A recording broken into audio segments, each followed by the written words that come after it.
C'est tout, la classe moyenne, autrefois l'épine dorsale des meilleurs clients. Le constructeur automobile est confronté à une réalité très très difficile. On ne peut plus s'offrir de nouvelles voitures, la mobilité devient de plus en plus un bien de luxe. Aujourd'hui, nous allons calculer précisément combien tu dois gagner si tu veux te permettre quelque chose allant du Golf à un SUV de milieu de gamme Toyota jusqu'à la Mercedes classe C et même au-delà. Et donc, bienvenue chez Northern Finance, je m'appelle Alex Blake Yousand. Commençons directement avec cette nouvelle d'Automotor et Sport. Un nouveau rapport montre ici les fortes hausses de prix des voitures neuves qui ont atteint un niveau record annuel, et ce, non seulement en euros absolus, mais aussi dans le rapport entre le revenu et le prix des voitures neuves. En 1974, les coûts représentaient encore 38% d'un revenu annuel moyen pour une voiture. Aujourd'hui, nous avons atteint 80%. Cela représente plus du double des coûts par rapport aux revenus au cours des 50 dernières années. Les voitures sont donc devenues nettement plus chères en proportion, il n'y a aucun doute là-dessus. Exprimé en euros, le prix moyen d'une voiture neuve est passé de euros en 2014 à euros en 2020 et selon les données les plus récentes de 2023 à euros. Cela est également confirmé par les données de Statista qui montrent l'évolution des prix de manière plus précise depuis l'année 1980 jusqu'en 2023. Et c'est aussi pour cette raison que la plupart des gens financent leur achat de voitures par crédit, comme nous pouvons le voir ici. Environ 38% de toutes les voitures neuves sont financées par les clients et seulement 32% achètent leur voiture en espèces avec leurs propres économies.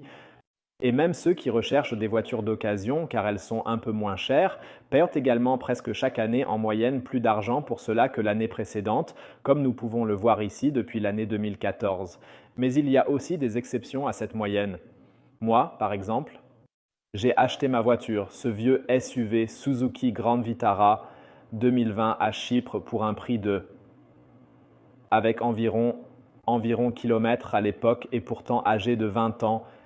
Mais depuis, je n'ai eu qu'une seule visite imprévue au garage et je continue à rouler avec, ce qui me rend très heureux.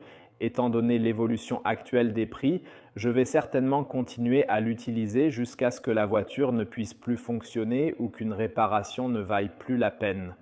Car tout cela est beaucoup trop cher pour moi et je préfère rester avec ce que j'ai de simple. Hier, nous voyons dans un rapport de mobile.de les véritables coûts d'entretien avec une voiture qui sont souvent nettement plus élevés que ce que l'on pense. Dans cet exemple, il s'agit d'une VW Golf.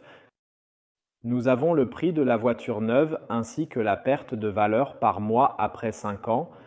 Et peu importe si tu vends la voiture ou si tu la gardes, elle perdra de la valeur, tout comme tous les autres coûts qui t'attendent, ce qui te mènera à des coûts de 688 par mois. Avec cette voiture relativement simple et très abordable, une Golf, ce n'est pas un grand véhicule de luxe, je dirais.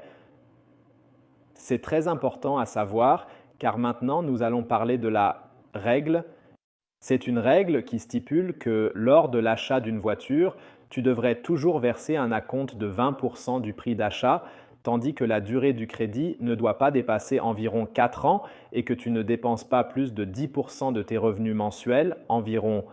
Ainsi, tu peux facilement voir si tu peux vraiment te permettre la voiture de tes rêves sans te retrouver dans des difficultés financières. La dernière partie est très importante car comme nous le voyons ici, la durée moyenne dans la plupart des cas pour les prêts automobiles n'est pas de 4 ans, c'est-à-dire 48 mois, mais de 84 mois, soit 8 ans. C'est bien sûr voulu par de nombreux vendeurs de voitures car d'une part, cela permet de réduire la mensualité et d'autre part, cela suggère aux clients qu'ils pourraient s'offrir la voiture sans problème. Et troisièmement, la banque gagnera beaucoup plus d'argent avec le financement si la durée est également plus longue, car cela permet de gagner presque 2 fois plus d'intérêt. Actuellement, un taux d'intérêt moyen de 6,3% est demandé pour 2/3 de tous les clients de prêts automobiles, ce qui représente une valeur moyenne fiable sur un an. Regardons donc ici notre premier exemple de calcul pour une voiture simple, la VW Golf dans la version ER. Il coûte dans sa version de base. Hein? Et nous allons le saisir ici dans notre calculateur de crédit. Ensuite, nous effectuons notre acompte de 20%, c'est-à-dire que nous saisissons le taux d'intérêt actuel ici et la durée. Et oui, nous en arrivons au résultat.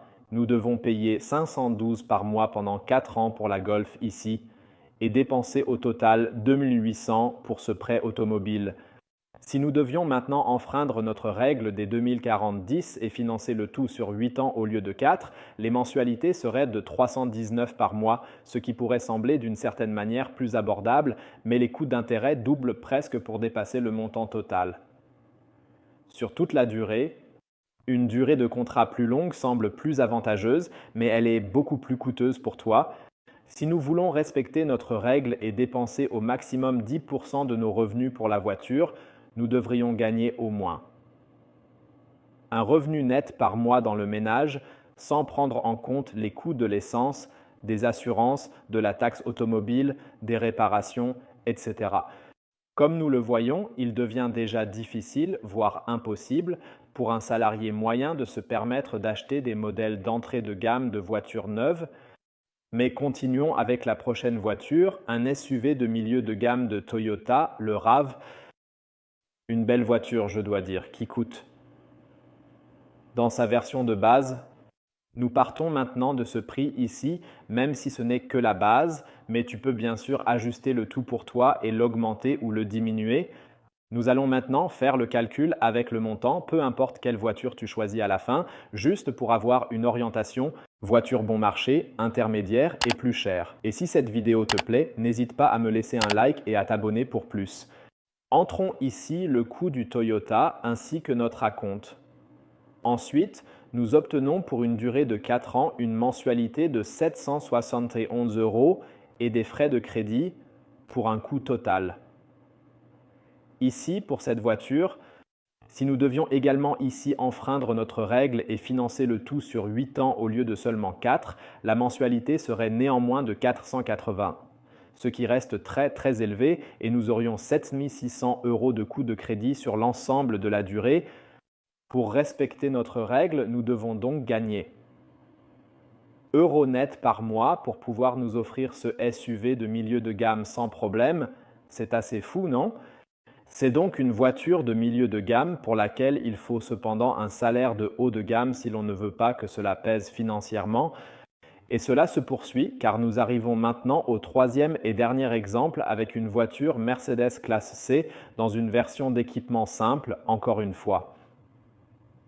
YouSound. Comme auparavant, tu peux aussi maintenant choisir une autre voiture. Pour nous, il s'agit d'abord du prix d'achat, de la somme ici que nous finançons. Avec ce prix et un acompte de 20%, nous arrivons à une mensualité de plus et des coûts de crédit sur l'ensemble de la durée, soit environ 13 756 secondes.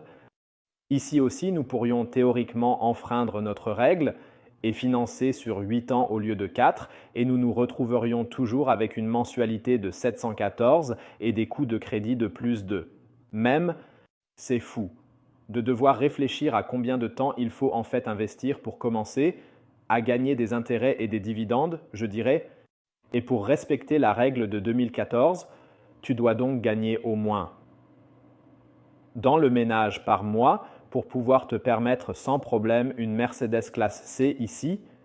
C'est complètement fou à mes yeux, mais pas parce qu'il faut gagner autant pour ne pas avoir de problème avec les coûts mensuels d'une voiture, mais parce que les prix des voitures ont tellement augmenté, comme mentionné au début, atteignant 80% d'un revenu annuel moyen, alors qu'il y a 50 ans, il n'était que de 38% du revenu moyen. Et comme le revenu net moyen des ménages en Allemagne est de par mois, la famille moyenne ne peut même pas se permettre d'acheter ici une nouvelle VW Golf qui coûte, comme mentionné précédemment, 512 € par mois et dépasserait donc clairement la limite de 10%. On peut bien sûr acheter la voiture avec son revenu et simplifier les choses, mais il y a alors un grand risque que la voiture pèse financièrement beaucoup plus lourd et soit plus éprouvante que ce que l'on avait réellement imaginé et que l'on peut peut-être se permettre. Et puis, on n'a pas vraiment de raison de se réjouir en conduisant la voiture, mais plutôt de désespérer quand on doit constamment penser aux coûts. Ce n'est évidemment pas agréable. La classe moyenne ne peut donc plus se permettre d'acheter une nouvelle voiture, à moins de s'endetter beaucoup plus longtemps que ce qui est financièrement sain pour soi. Et personnellement, je dis aussi que je ne m'achète pas de voiture neuve, je préfère conduire ma vieille voiture, car elle me mène aussi à destination, je dois le dire. Et c'est là le plus important. Et même dans les terrains difficiles, c'est vraiment agréable, ce qui procure plus de plaisir. Et même si j'ai besoin d'une nouvelle voiture un jour, je pense que je rachèterai très probablement une voiture d'occasion, car je ne vois pas l'intérêt de dépenser plus de 10% de mes revenus pour cela. La voiture devrait te procurer du plaisir et ne pas te coûter 20 à 30% de ton revenu net, te forçant ainsi à travailler pour elle. La voiture devrait travailler pour toi. Quelle est ton opinion sur la règle de 2014 et l'augmentation significative des prix des voitures neuves?